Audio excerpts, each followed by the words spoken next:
जिंदगी के सबसे भारी फैसले दुश्मनों के खिलाफ नहीं होते। सबसे भारी फैसले तब होते हैं जब सामने आपके अपने खड़े हों। इसीलिए गीता का श्लोक 25 आपके लिए इंपॉर्टेंट है, क्योंकि लाइफ का टफेस्ट कॉन्फ्लिक्ट अक्सर बाहर वालों से नहीं होता।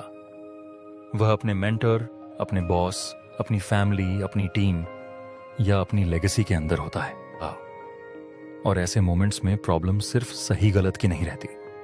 प्रॉब्लम यह होती है कि सही काम करने की कीमत रिश्तों में देनी पड़ सकती है।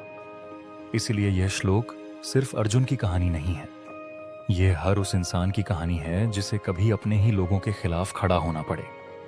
ये आपकी कहानी है। अब इस फीलिंग को एक रियल एग्जाम्पल से समझो।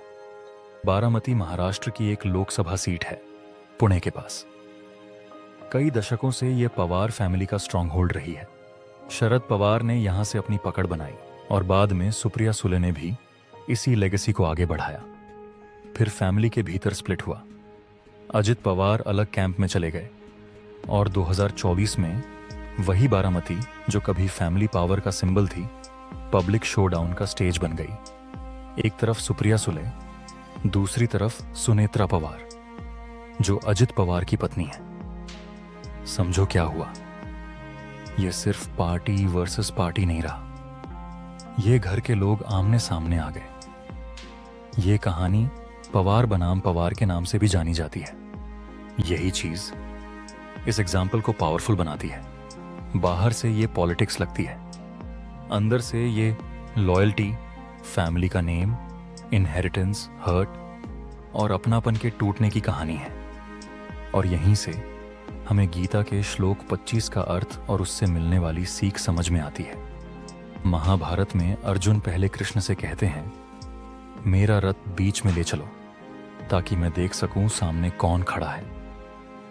सुनने में यह एक वॉरियर की कॉन्फिडेंट रिक्वेस्ट लगती है, जैसे कोई कह रहा हो, मुझे सिचुएशन असेस करनी है, मुझे क्लैरिटी चाहिए, मुझे पूरा मैदान दिखाओ। लेकिन श्लोक 25 में कृष्ण रथ को कहीं भी नहीं रोकते। वे उसे भीष्म और द्रोण के सामने रोकते हैं, पितामह और गुरु। फिर कहते हैं, पार्थ, इन गुरुओं को देखो। गुरु दोनों सेनाओं की शेयर्ड फैमिली लिनेज। यही इस श्लोक का सबसे गहरा वार है। कृष्ण अर्जुन को एनिमी नहीं दिखा रहे, कृष्ण अर्जुन को अपने दिखा रहे हैं। अपना कुल, अपनी परंपरा, अपने रिश्ते।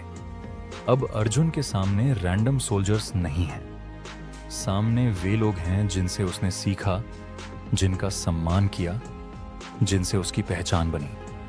यहीं से युद्ध टैक्टिकल नहीं रहता, यहीं से युद्ध इमोशनल हो जाता है।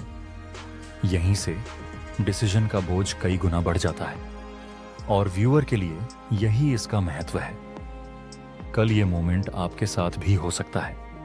फैमिली बिजनेस में, ऑफिस पॉलिटिक्स में, सक्सेशन फाइट में, ऑडिट में, प्रॉपर्टी डिस्प्यूट में या फाउंडर कॉन्फ्लिक्ट में। असली सवाल तब ये होगा, क्या तुम सही रास्ते पर टिक पाओगे जब सामने अपने लोग होंगे? गीता श्लोक 25 का लेसन सीधा है। एक्शन से पहले पूरा सच देखो। कौन सामने है, किस पर असर पड़ेगा? क्योंकि कई बार डिसीजन का सबसे पेनफुल हिस्सा रिस्क नहीं होता, रिश्ता होता है।